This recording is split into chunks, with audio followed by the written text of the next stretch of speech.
Amazing! எவ்வளோ பெரிய மீன்கள் பாருங்களேன். இந்த 3 மீன்களையே இவரால் தூக்க முடியாமல் தூக்கிட்டு வராரு. அவ்வளவு பெரிய மீன்கள். ஆனால் வேதத்தில் சீஷர்கள் கூட இரவு முழுவதும் ட்ரை பண்ணி கூட ஒரு மீன் கூட அகப்படாமல் ரொம்ப வருத்தத்தில் இருந்தாங்களாம். அப்போ ஜீசஸ் வலது பக்கமாக வலையை போடுங்கன்னு சொன்னபோது அந்த வலையை கிழிந்து போகத்தக்கதாக 153 பெரிய மீன்களால் அந்த வலையை கர்த்தர் நிரப்பினாருங்க. Yes, so don't bother about your present situation, whatever it may be, however it may be.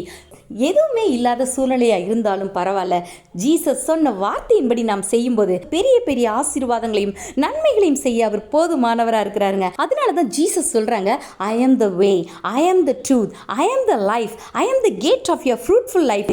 என்னிலே நிலைத்திருங்கள், அப்பொழுது நீங்கள் கனி கொடுப்பீர்கள், கனியுள்ள ஆசீர்வாதமான ஒரு வாழ்க்கை வாழ்வீங்கன்னு சொல்கிறாரு.